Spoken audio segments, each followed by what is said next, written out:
Hi, I'm Tami, and I'm in long-term recovery. I'm a peer recovery coach for Scott County Thrive. My heart and passion is to show people that no matter where they came from, that recovery is possible. I'm going to share with you a little bit about my journey.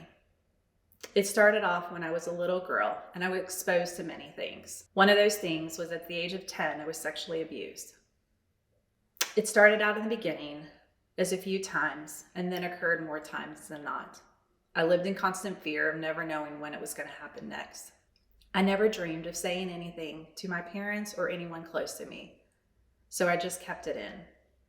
This lasted for 6 years, and then finally I got the courage to tell my parents one night that I was being abused. I was asked what I wanted to happen next. Do I want to press charges, send him to jail? I said no, I just wanted it all to stop. That nightmare ended, at least that's what I thought. Over the next several years, I just focused on my life in school and just doing anything and everything just to keep my mind occupied. Shortly after the abuse ended, my sister committed suicide. I was so devastated and was living in another nightmare. I just couldn't understand why this had happened and why she did what she did. This devastated my family. We all couldn't understand. And so most people only have one funeral. We had two. She lived in Florida and we lived in Southern Indiana. And so we had to go through twice the amount of pain. Then a year later, my grandpa was diagnosed with cancer and we lost him. And so this nightmare just kept revolving, this door of why do things happen? I looked to the world to solve my problems, and all I got was more trouble. I moved away and went to college, and that lifestyle of college was partying, sex, drugs, just doing anything and everything. That's when I got high for the first time. One night ended in me being drugged and raped. And I thought I deserved it. That's what I got.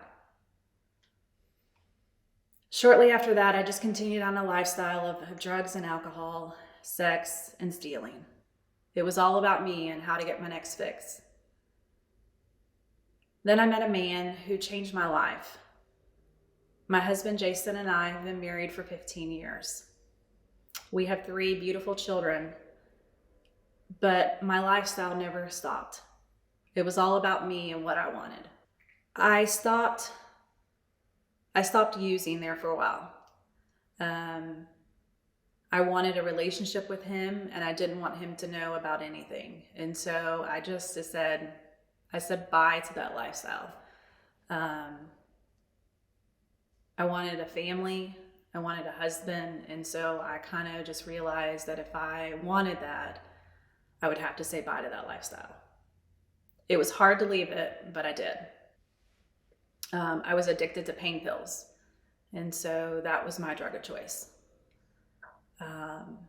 One day after having surgery, I realized I needed it again. And so I went back down that lifestyle. I remember one time my son had surgery and he had medicine in the cabinet and I drank his instead of giving it to him. My life was spiraling out of control, but I really didn't see it. I didn't see that I had a problem. I thought that I could quit and I didn't need it. I ended up using more times than not. It showed me that that's what I needed in life.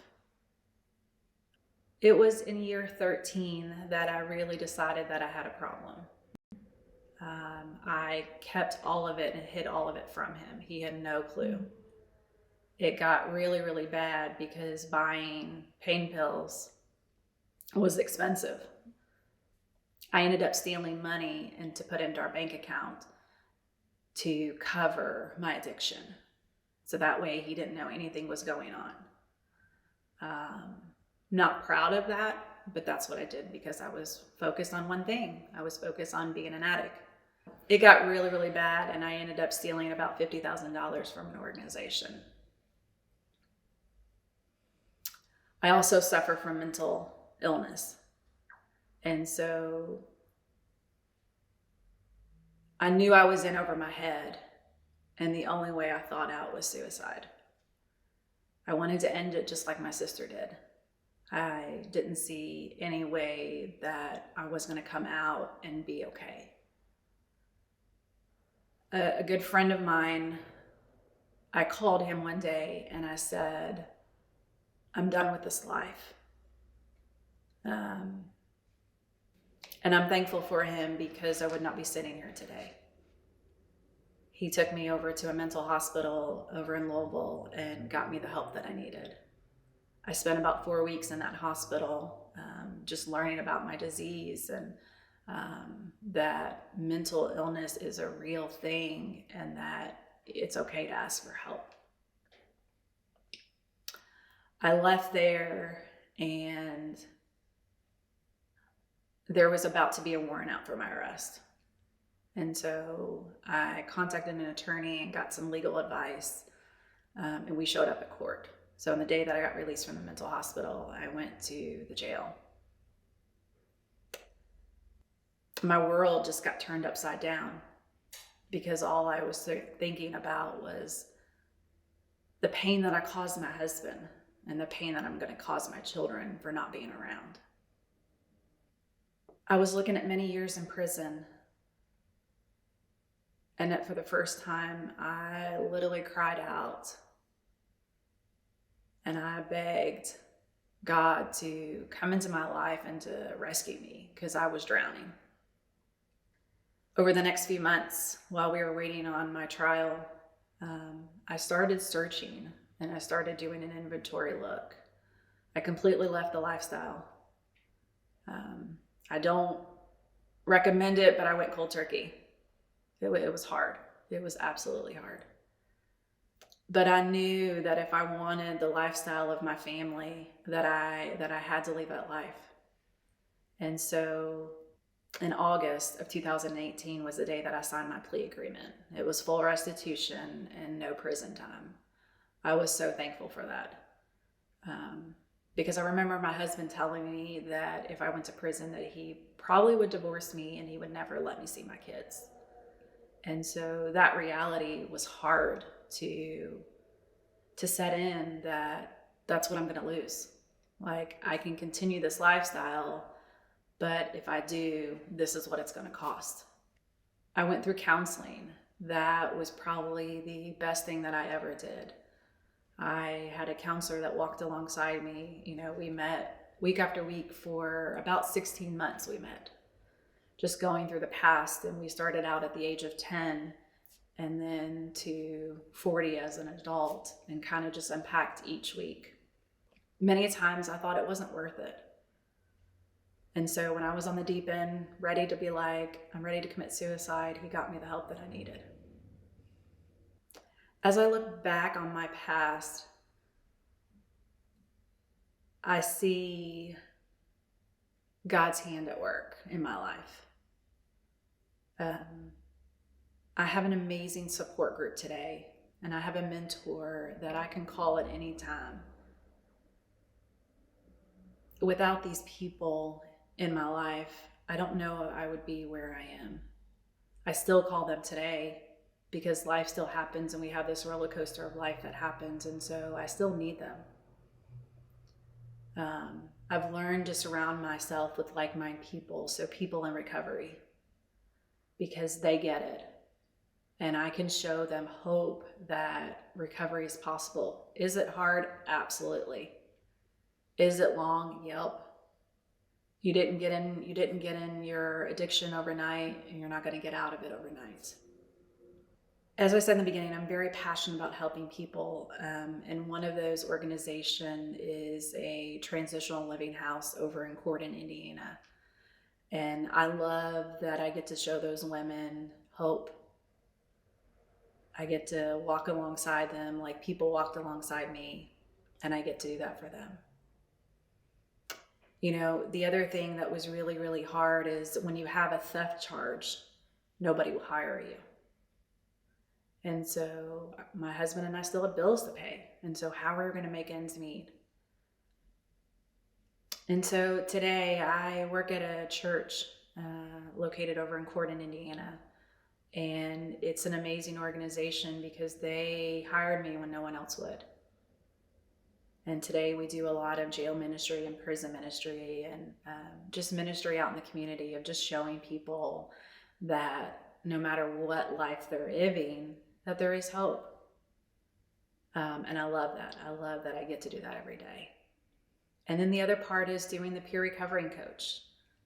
This opportunity got laid in my lap and I said no a couple times. I was like, I'm not going to do this. It isn't for me. And then as I got in it and I was like, you can love on people and you can show people that we all come from a past. We're all come from a past that we're not proud of. But there is victory and we can overcome it as long as we're willing to put the work in. You know, one of the best advice that I got as a peer coach is don't work harder than the person that's in live addiction. If they don't want it, just continue to be there and support them. And then when they do, be there to help them and give them resources and help them get them out. Today, I'm thankful for my husband. He stood beside me during all of it.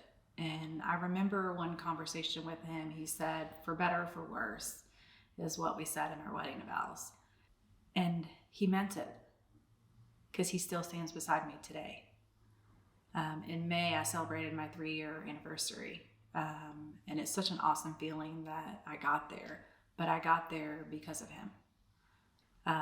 Our marriage hasn't been easy. I won't lie. It's been hard. And there's times that I thought, well, is it worth it? Should I just leave him and just allow him and the kids just to leave on without me?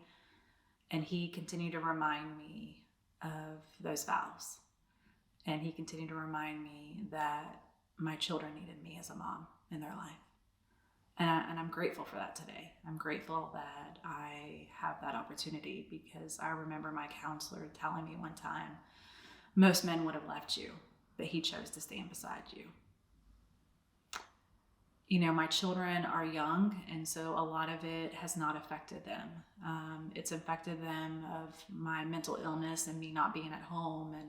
And they came and seen me to the hospital several times, and I had to watch them scream and cry when they left. And that was really, really hard time to know the pain that I caused them while they didn't know why. They just knew that mom was sick and that mom needed help. And it's okay to ask for help. It's okay to say, I'm not okay today and this is what I need. Or it's okay just to say, I need help and I just don't know what it looks like. I just know that the lifestyle I'm living, I'm tired. I'm tired of drugs. I'm tired of alcohol. I'm tired of whatever. I mean, there's different kinds of addictions. You know, there are many pathways to recovery. Mine was one and yours will be different. And so I just encourage you to find somebody that can mentor you and help you and walk alongside you. You know, I remember I went to a probation violation meeting and I was terrified that they were going to put me in jail for a violation. And there wasn't a violation, but I was just afraid. And I had some amazing couples that showed up when I walked at the top of the steps. They were there. And I didn't know they were coming. And then my counselor was there because he was going to have to testify. But it's just, it's amazing how those that aren't in recovery are advocates for us and can be the voice when we can't be the voice. I want to end our time sharing with you a story. And this story is a woman that I met at a local county jail. She wanted something different. At least that's what she told me. And so I gave her my number and I told her when she got released that she was to call me and I was going to help her. She left. I never heard from her. She got locked back up again and we came into contact again and I said, I love you. And there is never any judgment for me. Her story, I would love to tell you, ends great, but it doesn't. Last I heard from her family, They don't know where she is. She has warrants out in many states.